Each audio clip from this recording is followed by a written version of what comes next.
Hello and welcome to more Dating Simulator. Last time, we conquered the entirety of the SSN and set ourselves up to defeat Lieutenant Surge. What you just saw before was a training montage between episodes that I intended to bring Scourge just to the cusp of leveling up so that we could see its evolution at the start of this very episode. So let's fight this first trainer, push Scourge to the edge, and see what Gyarados looks like in this ROM hack. Here we see Raichu. Hopefully it doesn't double kick us as we switch into Snad, and that's exactly what it does! Snad manages to live with just above half HP, so we should be able to take another one, and hopefully lower its speed with Mud Shot. Okay, luckily it's not a roll to kill. Okay, we got the speed drop. So that means that Ancient Power should KO. Alright, great. We outspeed. That means that Scourge gets the experience it needs to level up to level 20, and as long as the evolution level isn't changed, which I don't believe it is, we should get Gyarados here. Very exciting. I think Gyarados will be just a straight up hard counter to everything that Surge does. And although Surge is normally pretty weak in base FireRed, and that much hasn't changed in this game, I still am excited to show you his team because some of the electric types I drew in this game are very interesting. With that, we defeat Sailor Dwayne and witness Scourge's evolution.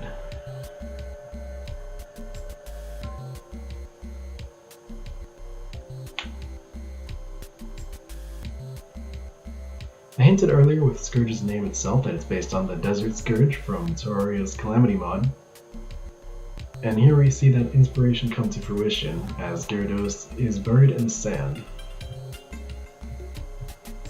It learns Bite, but unfortunately it doesn't have a ground type move just yet. And the move Relearner is still in the Sevi Islands, so there's nothing we can do to give it some new moves unless we want to use the TM for Dig on it. I think I'll hold off. If we do that, Scourge will just be straight up trivial, and I want it to be at least a bit of a challenge. Here we see Tackle, critical hit, just eviscerating this Venonat. I should mention that critical hits still do double damage. This is not Gen 6 where they do only 1.5 times damage. We've already seen Magnemite before in Mount Moon. It does have speed boost, but that +1 is not going to be enough for it to outspeed.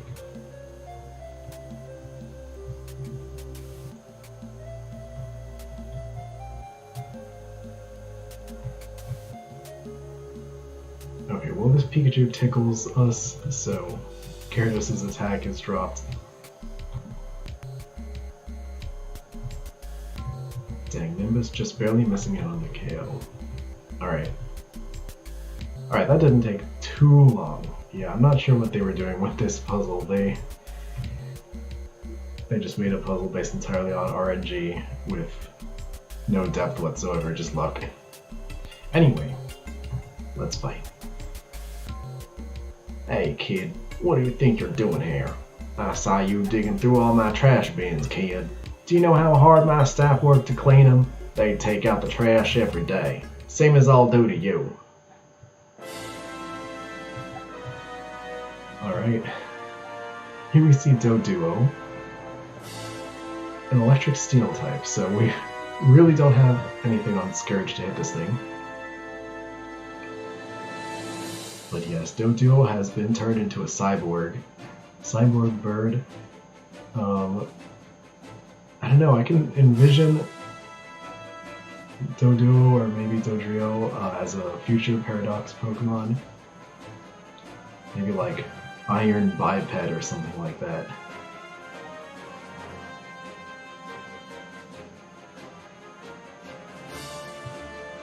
But yeah, Electric Steel, 4 times weak to ground, Snad easily gets that one shot.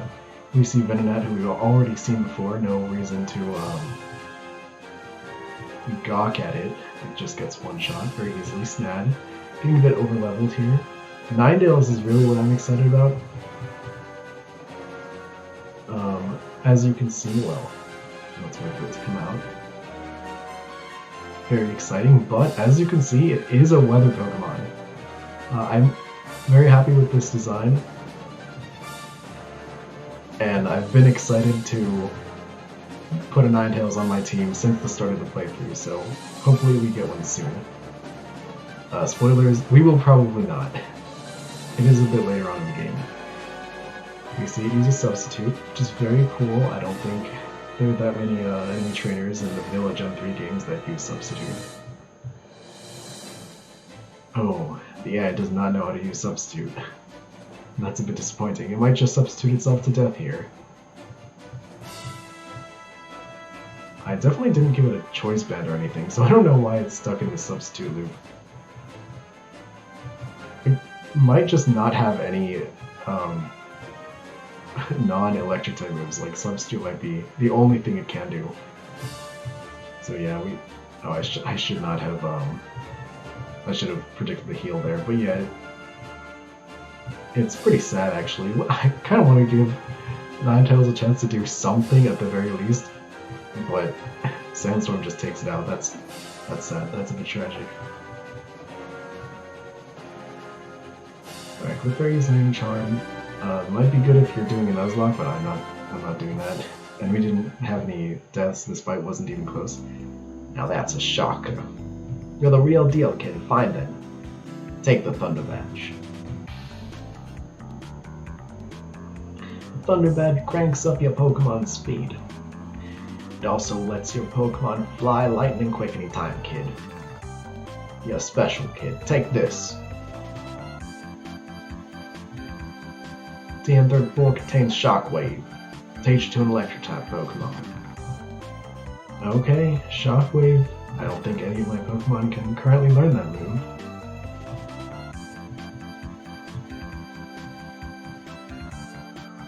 But with that, we do open up a bit. So we can go west of Cerulean City. Not west, east of Cerulean City. I believe it's Route 9. And make progress in that direction. Or we can backtrack, get the HM for Flash, pick up the old Amber, go through Diglett's Cave. I think I will pick up Flash just because it's not garbage in this game. It has been changed like all the other HMs.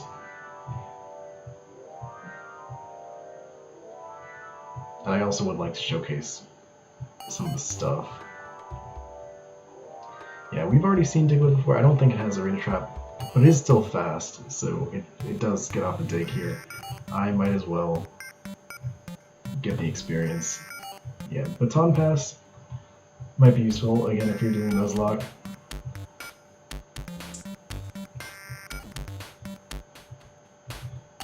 Yeah, it still has Dig, it's still fast, still a Diglett. I don't want to change Diglett's identity too much. It is a Dark type now, though. Yeah, Dark types were just so impossible to get in Kanto.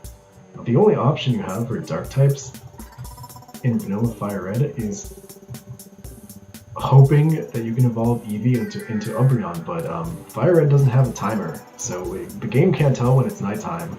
So you just can't evolve Eevee via friendship at all.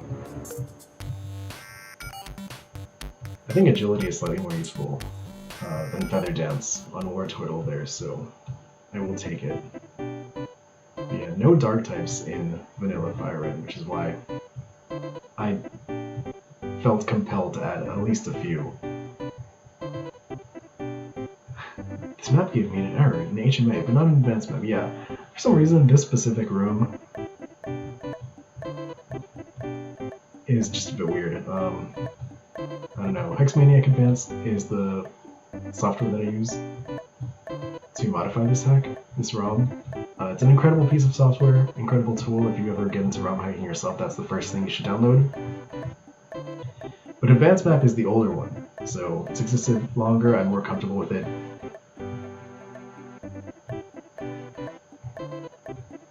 Oh no, we're one Pokemon short of getting Flash.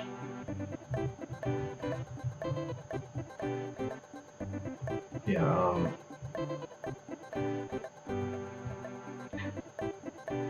yeah, Hex Maniac Advance is really powerful. For some reason, just gave me an error in that specific room.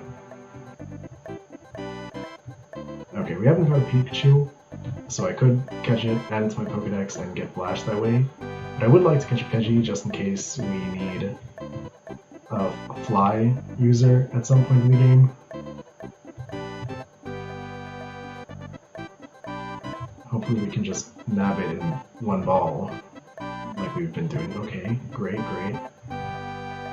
I'm not going to make it since I'm not adding it to my team. It's not even a weather Pokemon. I'm just catching it for the sake of getting Flash.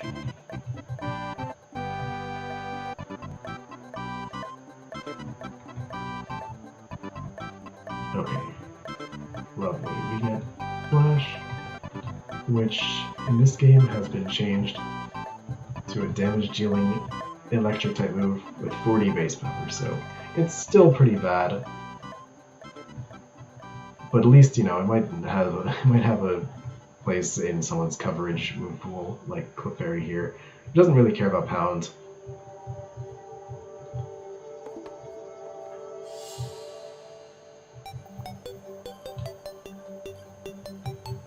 And we get some free items here, which is always nice. But yeah, aside from that, I have no reason to backtrack to Palatown. And while we're here, I might as well pick up the old Amber from Pewter City. Aerodactyl, not a weather Pokemon in this game, but it is pretty cool, so I might as well show off its design since it is free after all.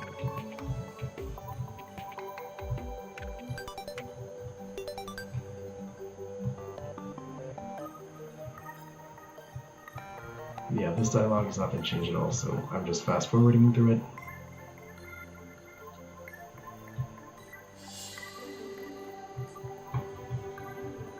And since we've already seen Diglett's Cave, I'll just pop back to you when I'm in Cerulean City. Catch you on the flip side. Alright, we're back. I made it back to Cerulean City. We're now on Route 9, but I also checked Hex Maniac Advance for Lieutenant Surge's team, and it is indeed true that the Ninetales didn't have any damage-dealing moves that could hit Gyarados or ground types in general. That's a bit unfortunate. On the other hand, I think these two are the only ground types that you actually have access to this early in the game. So if you don't have one of those on your team, hopefully you'll get to experience a bit of difficulty with that gym leader. We see some grass types that we've already seen. Nothing that Nimbus can't stonewall here. You almost get hit by Grass Whistle. Tangela, I think, is actually new. We haven't seen that before. I might as well send out Nubla just to show you what it looks like. So it's just a bundle of brambles here, like a tumbleweed. It's lost its feet, which it doesn't look bothered by.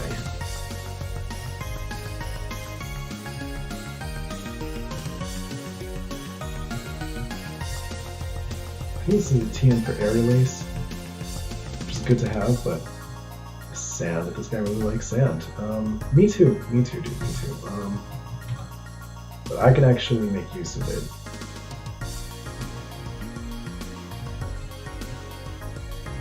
Oh wow, he has our team, but worse. Okay, well his Gyarados has Thrash, so I guess it's not entirely worse. Okay, we flinched there, and I don't want to get KO'd by Thrash, so I'll switch back to Sand, to Snad, and just cut.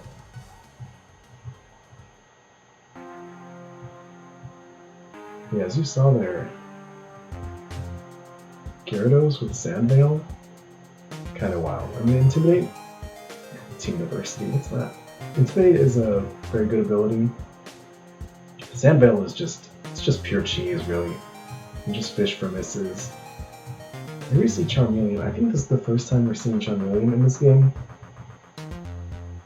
And really my best counter to it is Wartortle. Yeah, it's a fighting type, it has like a karate gi.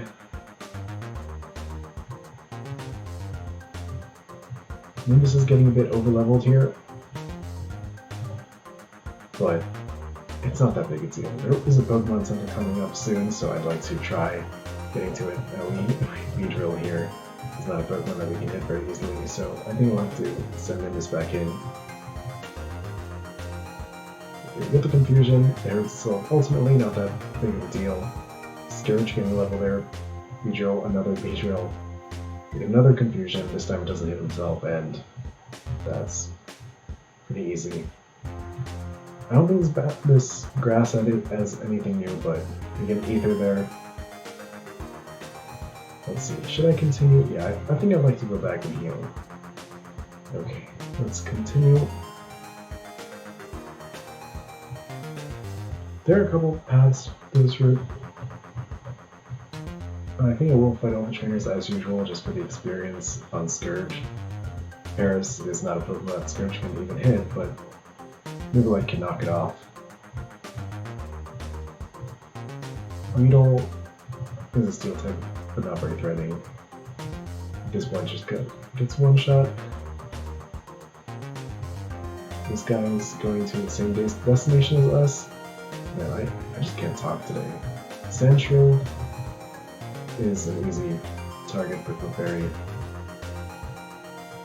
And so is Bellsprout. I don't know why it's still a Bellsprout. Realistically, I should have raised these guys' levels, but we technically can fight them before Lieutenant Surge as soon as you get cut from the SSN, which means you can also fight them fairly early.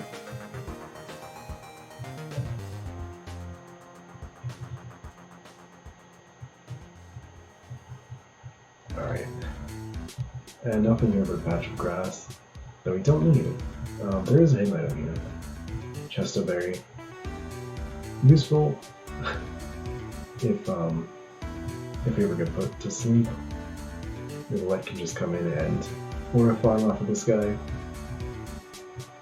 Meowth is a fighting type, as we know, so I'll just feed that experience to Clefairy. Uproar. Interesting move, but not actually going to do anything here. Leaping Bell, I'll feed that experience to Clefairy as well, even though Nuvolite could have used it as well. That's fine. Alright, one more trainer. He really doesn't like to be patronized.